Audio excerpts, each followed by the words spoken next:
Good evening. Welcome to Washington. I'm Bret Baier. 50 days into the Trump presidency, there are growing concerns about how the U.S. will deal with its friends and foes on the Korean Peninsula following the removal of the South's already impeached president from office. That move comes as tensions soar in the region over the North's aggressive nuclear and missile programs and its ongoing defiance of the U.S. and the UN and even traditional ally China, testing missiles that, if successful, might be able to reach the U.S.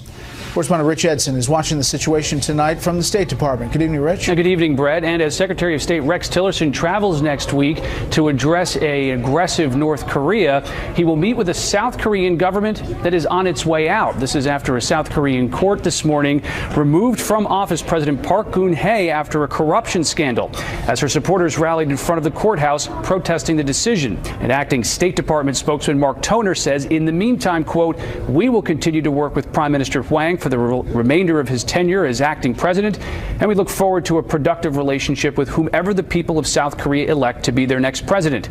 This is a domestic issue on which the United States takes no position." And while that domestic issue consumes much of the South Korean government, the acting president says he is still focused on its northern neighbor, its nuclear tests, and ballistic missile provocations. The State Department says the U.S. will continue to meet its alliance commitments, especially with respect to defending against the North Korean threat. And as Secretary Tillerson travels next week to Tokyo, Seoul, and Beijing, he will do so without reporters on his plane. Given the challenges of keeping up with the Secretary of State on a trip with multiple stops, Tillerson's predecessors have invited reporters to travel on their planes. The White House says there is an element of cost savings in the decision, even though news organizations pay to send their crews. And during his time as Secretary, Tillerson has also refused to answer any journalist questions or agree to an interview. In response to all this, Bret, the State Department says that the Secretary will allow journalists to travel in his motorcade and offer support when they come to Asia to cover him, and that he will also be available to ask questions or answer questions from journalists. Fox News will be in Asia for that. Back to you. We'll cover every aspect. Rich Edson live at the State Department. Rich, thank you. President Trump, halfway through his first 100 days in office, is touting new jobs numbers as he tries to persuade conservatives to support a new health care bill. But there are new questions about just how far the president is willing to go in Syria and what exactly he wants to accomplish there. Syria is and has been complex and deadly, a foreign hotspot unlike many others we are facing in the world now, with more U.S. troops in the middle of fighting.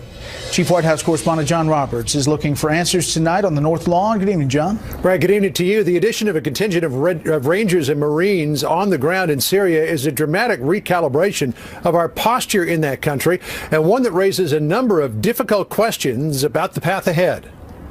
The Marines will support Kurdish forces fighting to drive ISIS from their stronghold of Raqqa. A U.S. Marine artillery unit and a team of Rangers have recently been positioned in Syria to provide a combined joint task force operation, Inherent Resolve, the commander the agility to expedite the destruction of ISIS in Raqqa in particular. The troop deployment is not part of the official White House strategy to destroy ISIS. That plan is still going through the review process. While President Trump signed off on the escalation of U.S. forces, Pentagon Chief James Mattis has been given a level of autonomy to battle ISIS that the Obama administration didn't allow. One of the things that the president has ensured is that the commanders have the flexibility to do what they need to fulfill the mission. Democratic Congresswoman Barbara Lee of California wants the troop deployment stopped. With the support of a single Republican, she introduced a bill today that would block funding for any increase in U.S. troops in Syria, writing, quote, "For more than 15 years, the U.S. has been engaged in an ever-expanding war in the Middle East. President Trump's deployment of combat troops in Syria is the latest front in this endless war." The addition of conventional ground forces raises possible complications for the U.S. America is backing the Kurds, but Turkey, a NATO ally, views the Kurds as enemies. The potential for conflict with the U.S. caught in the middle was illuminated in a Senate hearing yesterday with the chief of CENTCOM. I think there's a possibility of an impending conflict between Turkey and the Kurds. Do you see that as a scenario that we should be concerned about?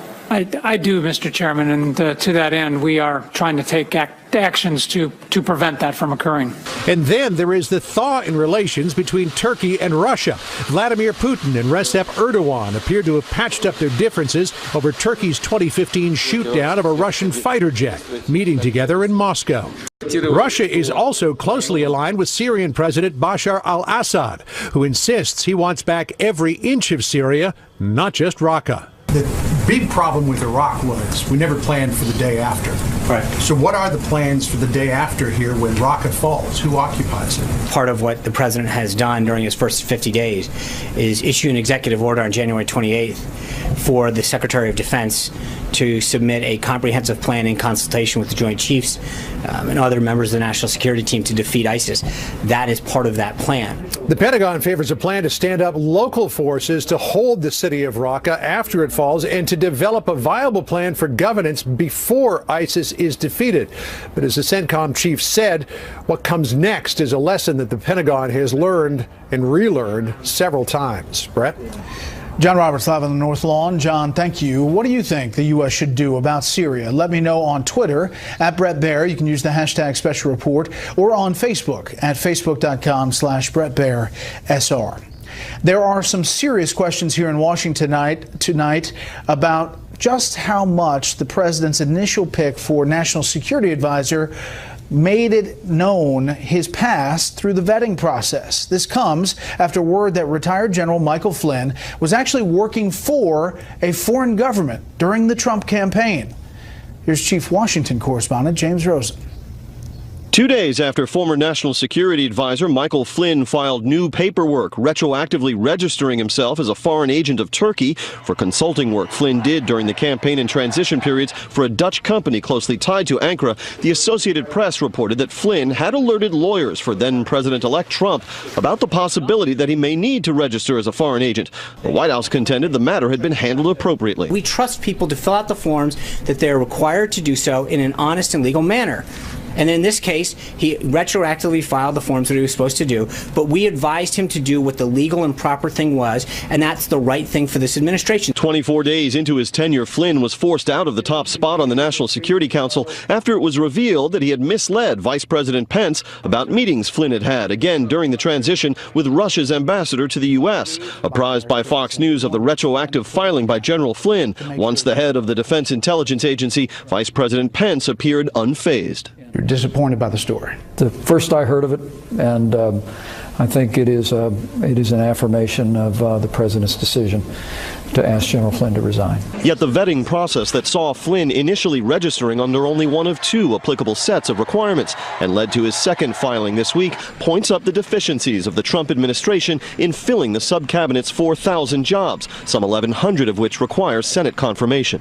President Trump is behind. He does not have his full team on the field. He is at 18 confirmed, but prior presidents haven't done all that much better.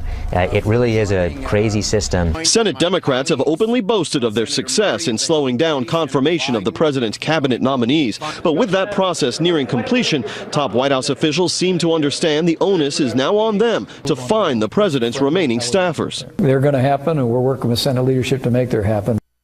Democratic Congressman Elijah Cummings drew attention today to a letter he sent to Vice President-elect Pence on November 18, raising questions about General Flynn's work on behalf of Turkish interests. Aides to the vice president told me today the letter never made it above the staff level to Mr. Pence's hands, Bret, and that General Flynn's White House job was announced on the very day that letter was sent. Okay, James, thank you. Attorney General Jeff Sessions is seeking the resignations of 46 U.S. attorneys who were appointed during the Obama administration. The Justice Department says this is a common practice during presidential transitions. It says many Obama-appointed prosecutors have already left their jobs. But Democratic Senator Dianne Feinstein released a statement calling the move troubling. Quote, "I'm very concerned about the effect of this sudden and unexpected decision on federal law enforcement." However, Sessions himself was forced to resign from his position as Alabama Attorney General after President Bill Clinton took office. Now to health care. and more friendly persuasion today from the president to sometimes reluctant conservatives over a plan that many of them want no part of. All this comes as lawmakers on both sides anxiously await an announcement about just how much the legislation might cost. Chief Congressional Correspondent Mike Emanuel is on Capitol Hill again tonight. In a meeting with 5 House chairs, President Trump praised the Republican health care package advancing in 2 committees.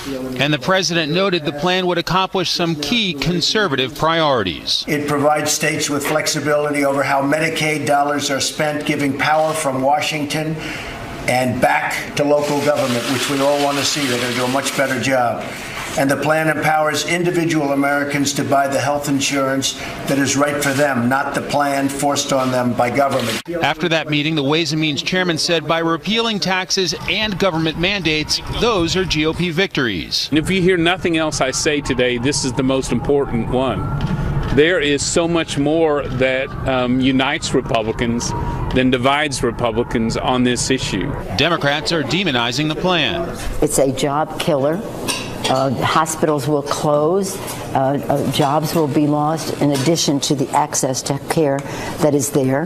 The Methodists have said people will die because of this bill. People will die. Earlier, the House Majority Leader was asked about some of the criticism from the right and left, and he tried to sell it as a positive. Sometimes when you have pushback on one side and the other side from a political spectrum, you might have found the sweet spot. But House conservatives like Dave Bret of Virginia and Jim Jordan from Ohio have floated blowing up the Senate rules to completely remove Obamacare with one bill. I'm for doing what needs to be done to make sure that the Affordable Care Act, Obamacare, is completely repealed and replaced with something that is actually going to bring down costs for the families that I represent, and that we all campaigned on that simple message, that basic message, and that's what they sent us here to do. Although the chairman of House Energy and Commerce says making it more conservative, such as cutting the Medicaid expansion sooner, would lose moderate support. Half the Republicans are in states that expanded, half the Republicans are in states that didn't.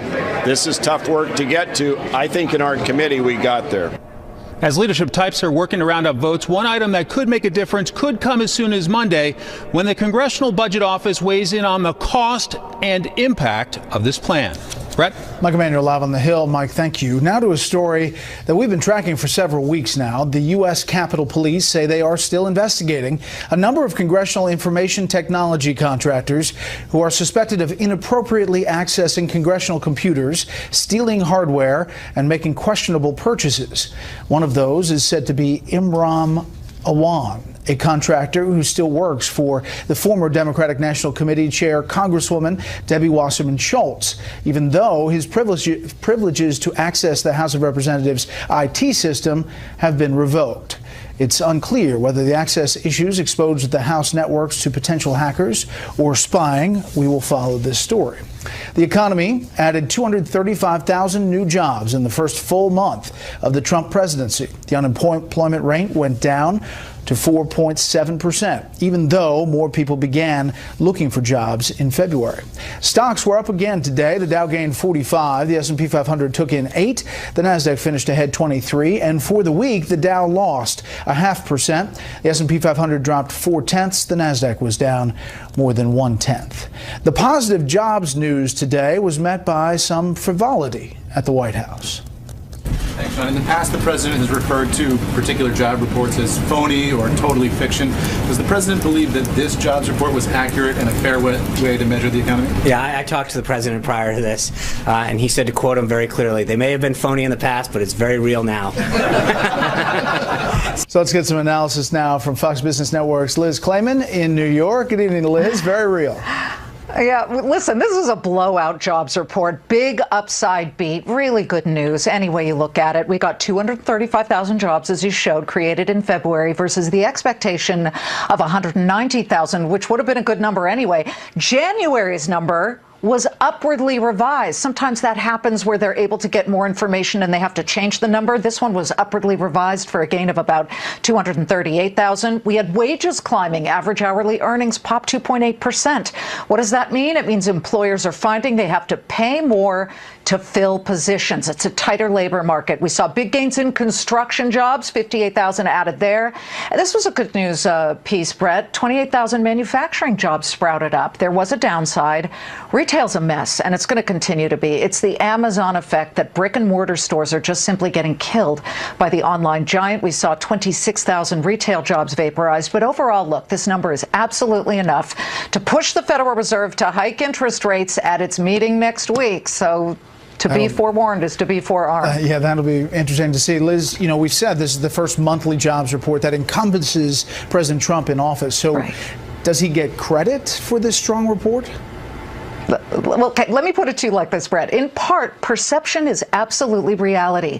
What has he done? He has invited CEOs, small businesses, the unions, coal miners, all of them into the White House. And President Trump has sent a very loud signal that he respects and likes businesses and wants to make life easier for them by cutting regulations. So the perception is out there that we're on our way to better growth. Now, Press Secretary Sean Spicer, after he joked earlier, he mentioned it today saying, quote, the president has inspired a surge of optimism and confidence since his election.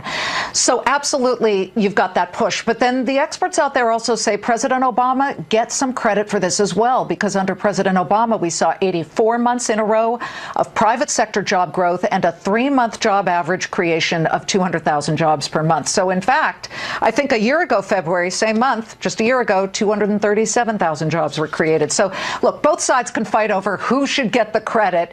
But I'll tell you something, Bret, nobody wants to own the paltry economic growth we're still seeing. We're still looking at GDP of under 2%. We need to move that needle. We'll see. We'll see. Liz, thank you.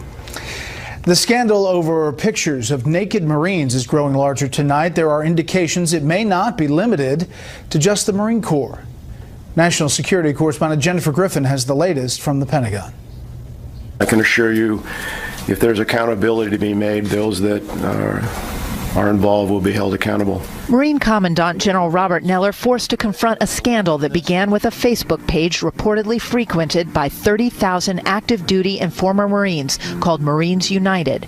The site was allegedly used to share nude photos and pornographic videos of female Marines. Now the Naval Criminal Investigative Service, NCIS, has opened a criminal investigation into the matter. For those Marines that are watching this or listening, may have been involved in this, if you're participating in this type of behavior in any way, shape, or form, you're not helping me or your Marine Corps.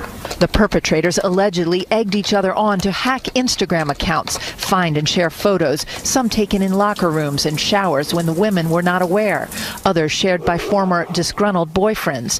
Marines like Erin Kirk Cuomo, who says her photos were stolen a few years ago, making her the subject of degrading comments. I had private photos of me from my MySpace page, fully clothed, taken off of my MySpace during a deployment in Iraq and used to encourage during tent parties for males that would talk about assaulting me, what they would do to me. Cuomo set up a Facebook account called Not in My Marine Corps to fight back and encourage other victims to come forward, like former Marine radio operator Erica Butner.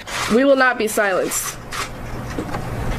As a rape survivor, I can tell you that this exact behavior leads to the normalization of sexual harassment and even sexual violence. Defense Secretary Jim Mattis, himself a former Marine, described the allegations as egregious, unacceptable, and counter to unit cohesion. Quote, "We will not excuse or tolerate such behavior if we are to uphold our values and maintain our ability to defeat the enemy on the battlefield." Now we've learned the same site that shared nude photos of Hollywood stars like Jennifer Lawrence has a military chat room in which other service members have been doing the same. Defense Secretary Mattis has ordered all military service chiefs and secretaries to root out this alleged behavior. Bret? Jennifer Griffin live at the Pentagon. Jennifer, thank you. President Trump has invited Palestinian President Mahmoud Abbas to the White House to discuss the resumption of peace talks with Israel. Press Secretary Sean Spicer says the visit will happen very soon. The last round of peace talks mediated by the United States collapsed in 2014. A hearing has been scheduled to try to separate fact from fiction in the ongoing speculation about links between the Trump campaign and Russian officials. Chief Intelligence Correspondent Catherine Herridge has new details tonight. Good evening, Catherine. Well, thank you, Bret. The Republican and Democratic leadership of the House Intelligence Committee sent a private letter to the Justice Department today requesting all documentation, applications, warrants, or orders that apply to alleged wiretaps of Donald Trump and his team during the campaign. The deadline is March 13th, and that date is significant, coming 1 week before the committee's first public hearing on the Russia investigation.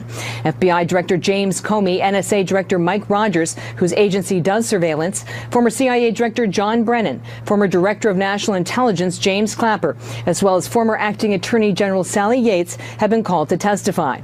Asked about reports of an odd computer link between a Russian bank and the Trump organization, a law enforcement source emphasized today that when DNI Clapper said they found no evidence of collusion, the findings reflected that computer information. Elements of this story were first reported last fall and then again recently, which may explain the wiretapping allegations, but we simply don't know. A Republican on the House Intel Committee said the March 20th hearing will certainly be eye-opening. We need to see the evidence behind our government's response to those efforts. So I come from a background that is evidence-centric. I'm not interested in summaries. I can't deal with anonymous sources. I need witnesses, I need facts, and I need evidence. The witnesses who have been called have firsthand knowledge of the investigation and probably the best insight into where the leaks originated. The committee chairman has not ruled out issuing subpoenas in this case, Bret. Thank you, Catherine. You're welcome. Some of America's largest companies are not waiting around for the Trump administration to come up with a new health care plan. They have come together to make some changes on their own. Correspondent Garrett Tenney shows us tonight. It's called the Health Transformation Alliance. 38 of America's largest companies, including household names such as Verizon, American Express, IBM, Macy's, and Coca-Cola, banding together to do something that no one else seems to be able: drive down the prices of health care. Like almost anything in business, though, this is about their bottom line. We certainly would like to see lower prices, but we don't only want to see lower prices. We want to see better care. Because over time, better care keeps people healthier. Fewer problems means fewer costs for the companies who provide health insurance to their employees. 155 million Americans under the age of 65 get their health care through an employer. And over the last decade, the cost of providing health insurance for employees has gone up more than 50%, according to the Kaiser Family Foundation, and shown no signs of slowing down.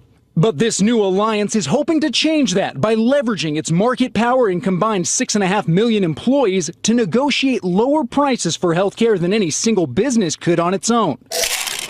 Already, the alliance says it was able to renegotiate contracts for prescription drugs. We expect an impact of $600 million over the next 3 years in savings on prescriptions. That is going to represent about a 15% savings on average for companies who are in the HTA. But even if those cost savings continue, the Cato Institute, which advocates the virtues of free market solutions and limited government, isn't convinced alliances like these will do enough. Business World is keeping a very close eye on the alliance, though, which could easily become the first of many if it's successful. Already, in the last year since the alliance was created, its membership has grown from 20 to 35 of the largest companies in the country. Bret?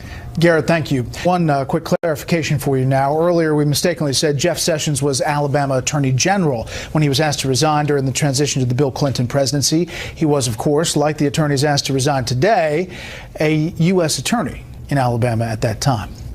The political corruption scandal in South Korea reaches the boiling point. Now a new administration will be coming in. How will this all affect U.S. efforts to deal with an increasingly aggressive North Korea?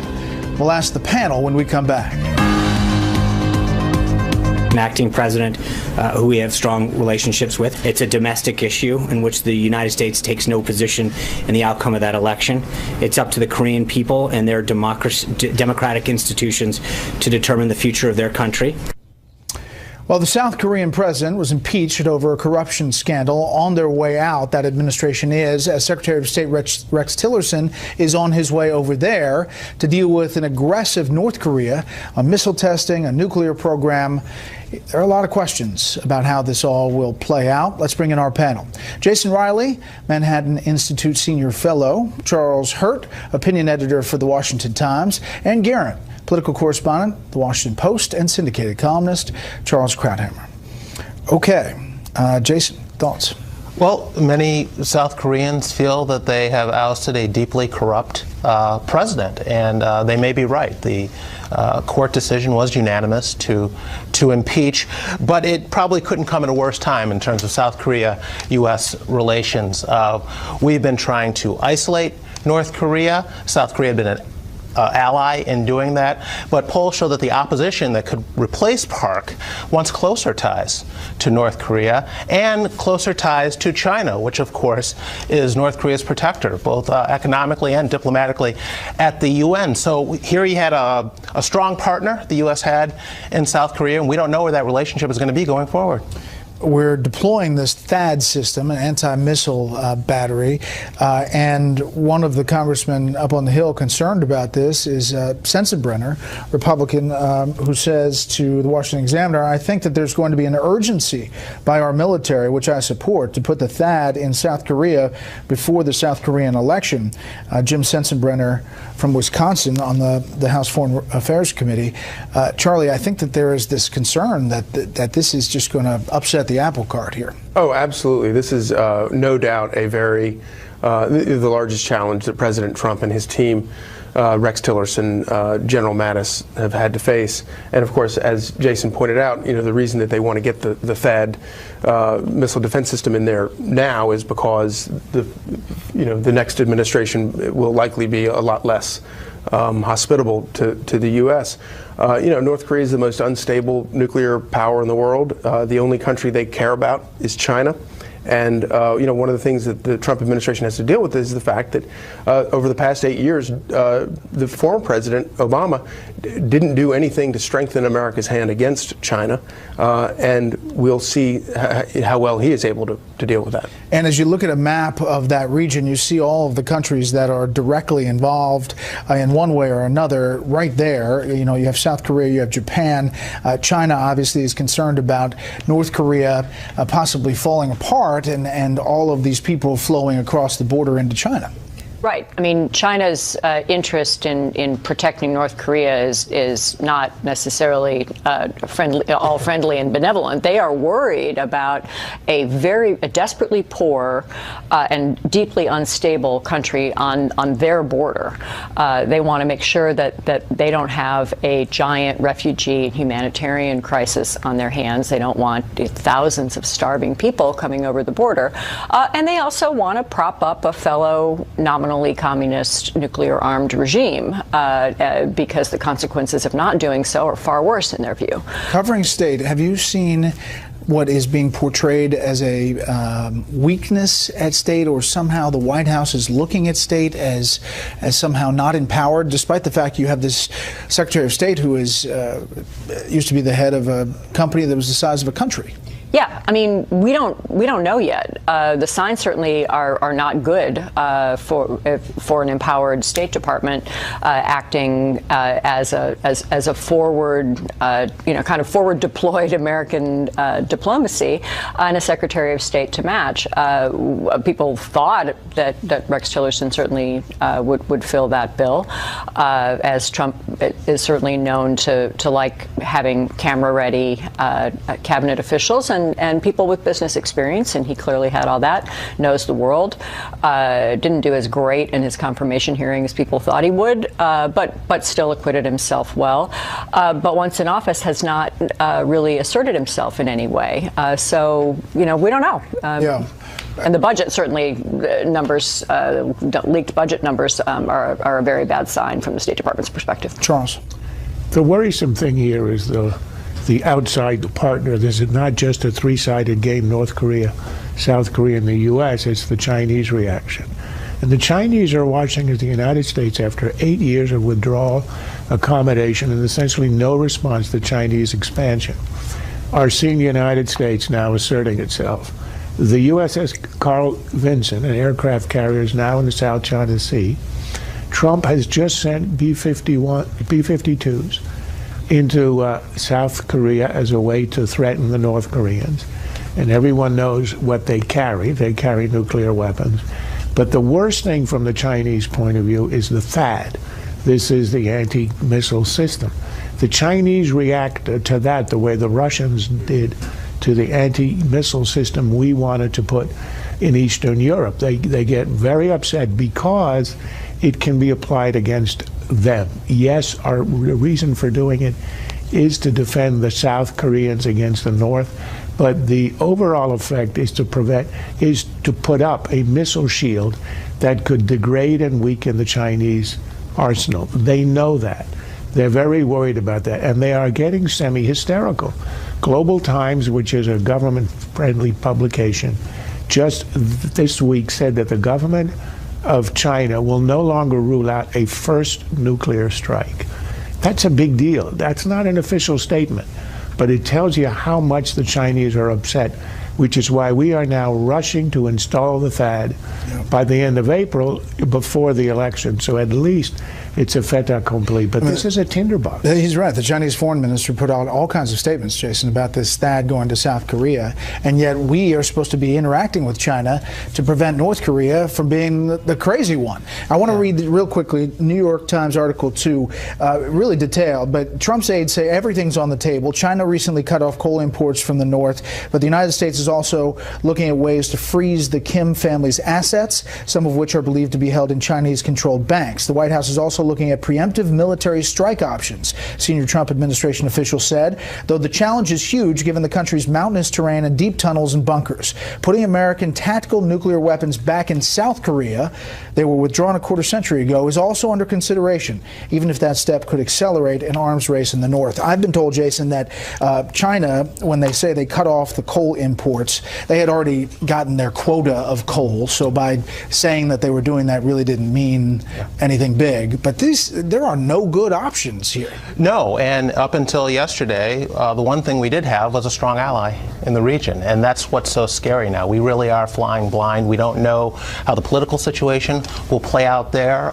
North Korea continued. We had Kim's, the assassination of his brother in Malaysia recently. You have North Korea firing missiles into the Sea of Japan. I mean, this is an incredibly unstable situation, and we've lost our strongest ally there, and that's what's most worrisome. I think the administration is flying blind somewhat right now. They'll have to make it up as they go along. And they also have not all the positions filled, Charlie. I mean, under the top ones, there's a lot of hollowness.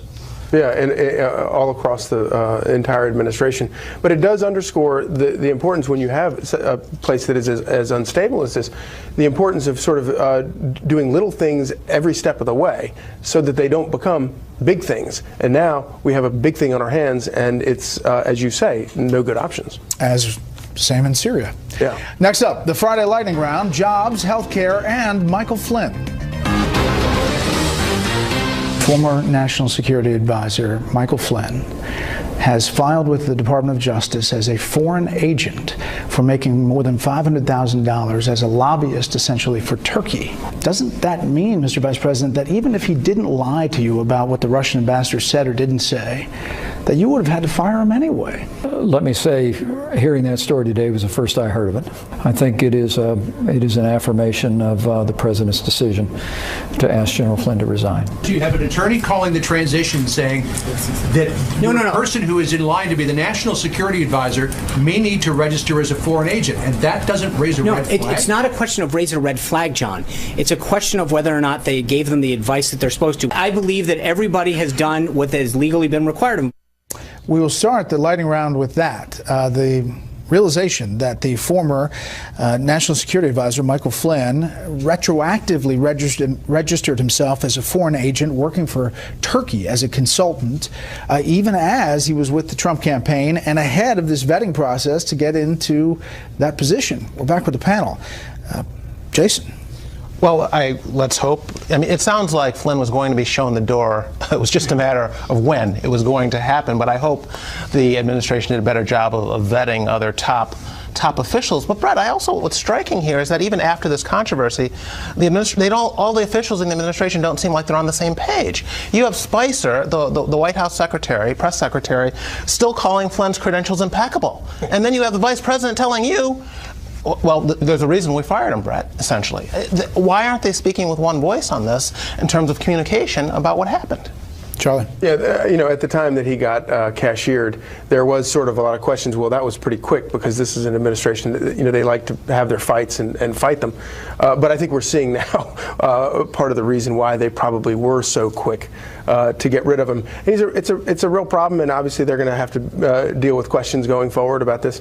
But I would imagine that even for $500,000 from President Erdogan of Turkey to lobby on his behalf, he probably did not accomplish as much as President Obama did over the past 8 years promoting Erdogan and working with him.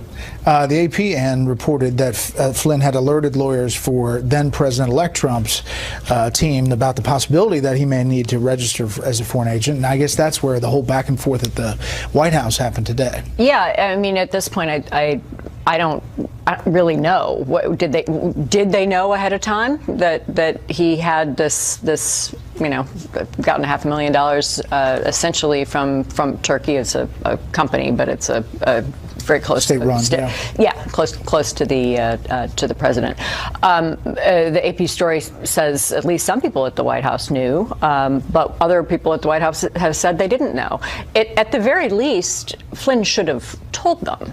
Right? It very clearly told them, look, if I'm being considered for this job, you need to know that I did $500,000 worth of work for Turkey last year. You might want to know that. Yeah, Charles. And it wasn't just last year. Look at the timing of this.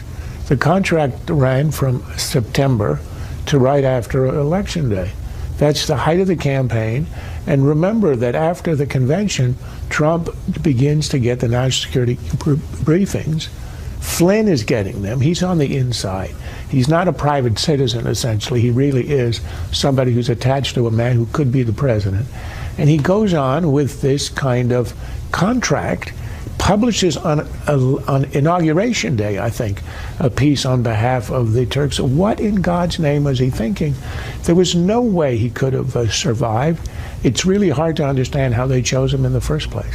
All right, quickly, jobs numbers. February jobs report, the economy added 235,000 jobs, and unemployment was down 4.7%, down from 4.8%. I think that I'm tired of winning already. I'm leaving it there. That's too good. Well, I can't top that. No, I mean, it is funny to after months and months and months of Trump rubbishing the numbers as a candidate for the way they're collected, they don't count enough people. The whole thing is fake and terrible. But now they're great. Yes. All right. Quickly, healthcare. Do we see any developments here that this healthcare bill is somehow they are somehow twisting arms, Charlie? It's going to be tough, and I think that President Trump, the smartest thing he could do is to make a pitch for Democrats and go to the Hill and actually work to try to win over, peel off some Democrats to get at least so that if it fails, if and when it fails, Democrats they can blame Democrats for the failure. But I think that hoping that just Republicans do it, it's going to be a tough one. Jason, that's going to be tough. I mean, I think Republicans, and they know this, particularly in the Senate, they are going to own healthcare now, and if this blows up, it will be on them. They will own every horror story coming down the pipe. Let me just interrupt you. They now control the House and the Senate and the White House. Yes. If it doesn't blow up, if they don't pass something, don't they still own it? Yes. So they own it either way. Yes, they own it. That's the point. They own it. And they have to decide, particularly the conservatives, have to decide whether they want to fix this thing or blow it up, and whether the status quo is preferable to this compromise. That's the decision that they have to make. And no one has ever accused Donald Trump of being a conservative purist. He wants a deal, and he's willing to deal. And the question is whether other Republicans will get behind him. Will it? Yes, I think in the end they're going to have to, because otherwise it's mass suicide. I think Trump signaled which way he's going when he backed Paul Ryan on the major sort of the index issue of, do you, on the Medicaid, are you going to stop the expansion now or in 2 years? The conservatives wanted right away, which would be political suicide. Trump has made the right call. He backs Ryan on this. And I think in the end they're going to have to walk over. They're going to have to strong-arm the conservatives. Otherwise, the presidency is going to be terribly injured if they are defeated. When we come back, winners and losers for the week.